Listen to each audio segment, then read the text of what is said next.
Hello everyone and welcome back to रेडोमिनेशन। आज हम देखने वाले हैं केमिस्ट्री का एक topic from atomic structure and उसमें भी एक प्रिसाइज सा टॉपिक आता है जो होता है probability density function for electrons. तो ये काफ़ी इंपॉर्टेंट टॉपिक है और ये बहुत ही छोटी मात्रा में पढ़ाया जाता है इन JEE टाइम्स। बट जब आप आगे जाओगे इन योर इंजीनियरिंग तो आपका पूरा फर्स्ट ईयर मोस्टली इसी पे होगा कि श्रोडिंगर इक्वेशन सॉल्व करो और पार्टिकल इन अ बॉक्स और कैसे आप हाइड्रोजन के लिए सॉल्व कर सकते हो, हीलियम के लिए सॉल्व कर सकते हो और वेव फंक्शंस निकाल सकते हो।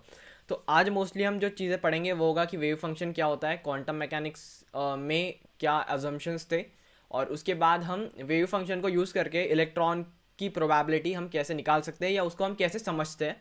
That will be the major agenda of today's video. So yeah let's start.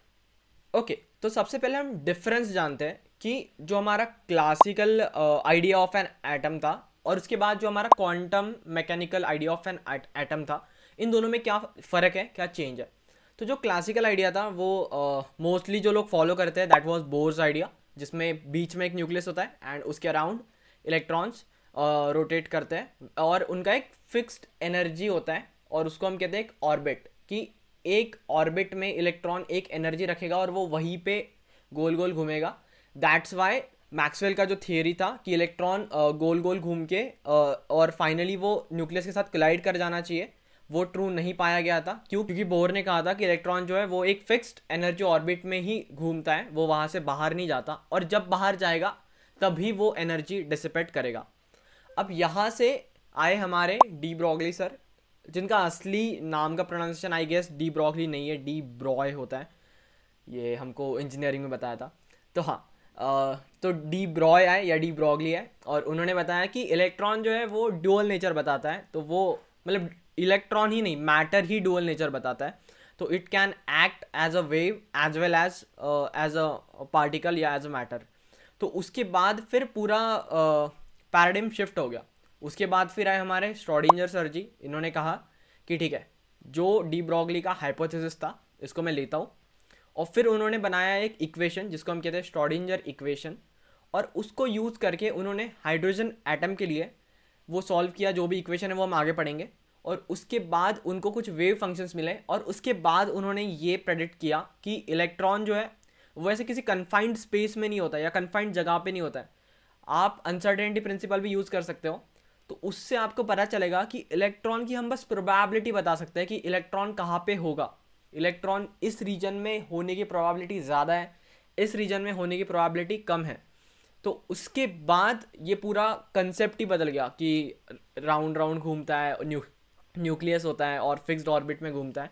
तो उसके बाद इन्होंने बताया कि इलेक्ट्रॉन किसी जगह पाने की प्रोबेबिलिटी ज़्यादा होती है, उस जगह को हम कहते हैं ऑर्बिटल्स, और जिस जगह पे प्रोबेबिलिटी पाने की ज़ीरो होती है या नेग्लिजिबल होती है उसको हम कहते हैं नोड्स। अब देखते हैं वेव फंक्शन क्या होता है, क्योंकि ये टर्म बहुत बार आती है और बहुत लोगों को अभी भी इसका मतलब नहीं पता। इवन मुझे भी नहीं पता है। इवन श्रोडिंगर ने जब वेव फंक्शन बनाया था तब उनको भी नहीं पता था। उनके बाद मैक्स बॉर्न आए थे और उन्होंने बताया था कि इसका फिजिकल सिग्निफिकेंस कुछ और है, जबकि श्रोडिंगर तो मानते रहे कि चार्ज डेंसिटी को प्लॉट करना चाहिए। मतलब ठीक है, वो सब बात की बात है, वो इतना मत समझो या पूछो भी मत कि ऐसा क्यों होता है। इंजीनियरिंग में पूरा यही पढ़ना पड़ेगा। अभी मेन फोकस हमारा वही है कि वेव फंक्शन, और उसके बाद हम उसको कैसे इंटरप्रेट कर सकते हैं। तो वेव फंक्शन होता क्या है? तो wave function is like an equation जिसके अंदर सारा इंफॉर्मेशन स्टोर्ड है। जैसे हमारे बाकी इक्वेशन होते हैं, जैसे इक्वेशन ऑफ लाइन, जिसमें हमारा स्लोप और वाई इंटरसेप्ट वाला जो कंसेप्ट होता है वो स्टोर्ड होता है। या कोई और इक्वेशन ले लो, लेट्स से कि force equal to mass into acceleration. तो इस इक्वेशन में भी कुछ स्टोर्ड है, right? Force equal to mass into acceleration में क्या इन्फॉर्मेशन स्टोर्ड है? उसमें मास और एक्सेलरेशन स्टोर्ड है। सिमिलरली वेव फंक्शन एक ऐसा इक्वेशन है जो क्वांटम मैकेनिक्स में बहुत बार यूज किया जाता है and it has an information stored. अब वो इलेक्ट्रॉन का वेव फंक्शन जो होता है, it has some information stored जो हमको इलेक्ट्रॉन की लोकेशन, उसकी पोजीशन और उसकी एनर्जी बताने में हेल्प करेगा, राइट? यहाँ तक समझ रहे? वेव फंक्शन, अब इक्वेशन क्या होता है उसका, क्या नहीं, उसमें ज़्यादा मत घुसो, वो आगे आपको पता चलेगा। और स्टिल ये काफ़ी डाइसी सी कंसेप्ट है, बट फ़र्क नहीं पड़ता कि आपको वेव फंक्शन का फिजिकल सिग्निफिकेंस कितना अच्छे से पता है या नहीं पता है, एज लॉन्ग एज आप उसका उसको अप्लाई कर पा रहे हो, इट डजेंट मैटर। तो सिंपल सी चीज़ है, वेव फंक्शन एक ऐसा इक्वेशन है जिसको अगर आप सॉल्व वगैरह करोगे तो आपको इलेक्ट्रॉन से रिलेटेड जो भी इलेक्ट्रॉन की प्रॉपर्टीज़ है, उसकी एनर्जी, उसका मोमेंटम, उसकी पोजीशन, उसके क्वांटम नंबर, उसका स्पिन, ऐसी कुछ चीज़ें हैं जो आपको मिलेगी। आप उस पर कुछ ऑपरेशन करोगे उसके बाद। अब ऑपरेशन क्या करेंगे, अब आता है श्रोडिंजर्स इक्वेशन। श्रोडिंजर ने क्या बताया कि एक इक्वेशन है जो है H psi is equal to E psi. अब श्रोडिंजर इक्वेशन के भी अलग अलग फॉर्म्स होते हैं, टाइम डिपेंडेंट, टाइम इंडिपेंडेंट, जो आपको इंजीनियरिंग में आएगा। अभी के लिए बस इतना समझो कि H psi is equal to E psi, जहाँ पे एच जो होता है वो होता है आपका हैमिल्टोनियन ऑपरेटर। अब ऑपरेटर का मतलब जैसे एडिशन सब्ट्रैक्शन होता है वैसे ही हैमिल्टोनियन होता है। हैमिल्टोनियन कुछ नहीं होता है, वो एक डिफरेंशियल इक्वेशन होता है, राइट। तो अगर वो आप, और साई आपका होगा कुछ तो साई आपका वेरिएबल होगा, राइट।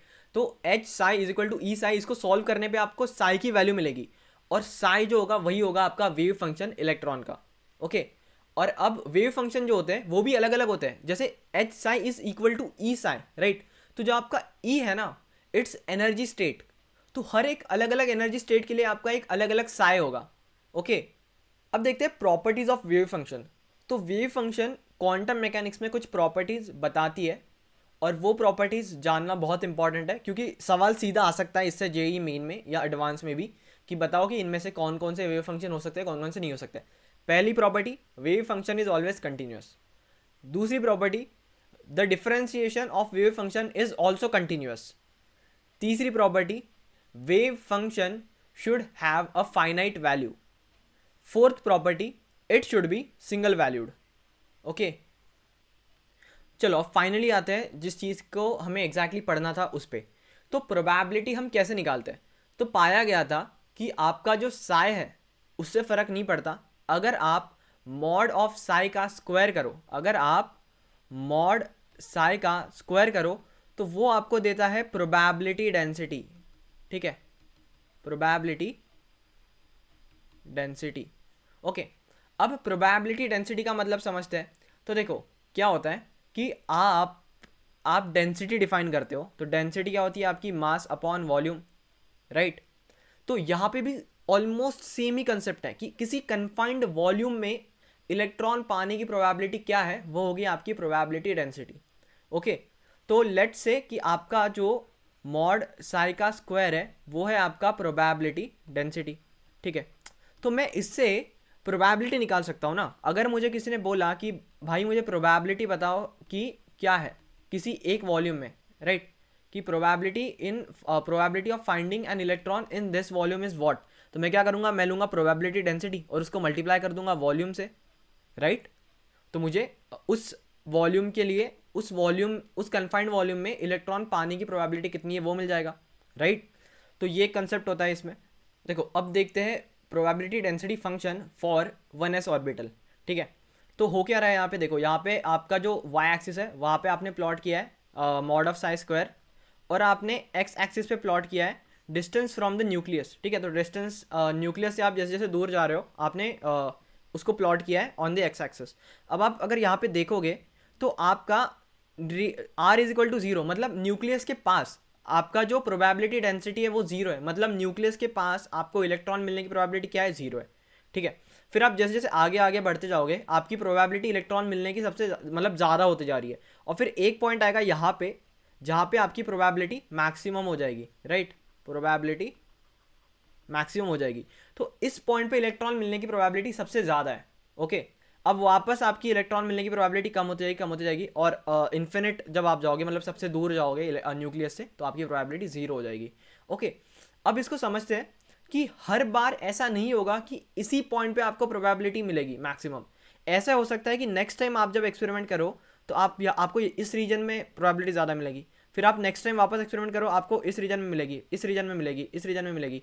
तो मतलब कहने का तात्पर्य ये है कि आप एक बार एक्सपेरिमेंट करने से ही नहीं बता सकते हो कि मुझे इलेक्ट्रॉन यहीं पे मिलेगा। आप करते जाओ बार बार, तो आपको एक रीजन मिलेगा कि इस रीजन में मुझे इलेक्ट्रॉन मिलने की प्रोबेबिलिटी ज़्यादा है, ओके। तो ये काफ़ी अनसर्टेन सी चीज़ है, ओके। तो आप ऐसे कंफर्म नहीं बोल सकते हो, राइट। तो स्टेटमेंट आ सकता है इस चीज़ पे, तो इसीलिए मैं आपको बता रहा हूँ ये कंसेप्चुअली कि हर बार ज़रूरी नहीं है कि इसी पॉइंट पे प्रोबेबिलिटी आपको मैक्सिमम मिलेगी, ओके। और ऐसे ही आप सिमिलरली बाकी ऑर्बिटल्स के लिए भी कर्व्स देख सकते हो और उसके बाद उनको याद भी कर लेना, क्योंकि बहुत बार सीधा सवाल आ सकता है कि 2p ऑर्बिटल के लिए कर्व कैसे हो सकता है, 2s ऑर्बिटल के लिए कर्व कैसे हो सकता है। ओके, तो आई होप आप सबको ये वीडियो अच्छा लगा होगा। अगर वीडियो अच्छा लगा तो लाइक कर देना, शेयर कर देना अपने दोस्तों में और चैनल को सब्सक्राइब कर देना। Apart from that, I know कि बहुत कंफ्यूजिंग सा वीडियो हो सकता है ये लोगों के लिए, तो अगर आपको और इन डेप्थ पढ़ना है इसको तो मुझे कमेंट सेक्शन में बता देना। I try to make a video जो कि 1 या 2 घंटे का होगा और उसमें मैं सारी चीज़ें एक्सप्लेन कर दूंगा। सिंस हमको ये इंजीनियरिंग में आया था, इसका एक अलग से कोर्स था, तो we have studied it pretty properly और pretty in depth. But I don't think कि उसकी ज़रूरत है अभी के लिए। आपको ये कंसेप्ट भी समझ लिया आपने तो सफिशिएंट है, बट स्टिल अगर आपको जानना है, समझना है, तो जस्ट लेट मी नो और मैं एक अलग से एक वीडियो सीरीज़ बना दूंगा इस चीज़ पे कि श्रोडिंगर इक्वेशन सॉल्व कैसे करते हैं एग्जैक्टली, टाइम डिपेंडेंट कैसे होता है, टाइम इंडिपेंडेंट कैसे होता है, and stuff like that. So yeah, I see you in the next video. Bye.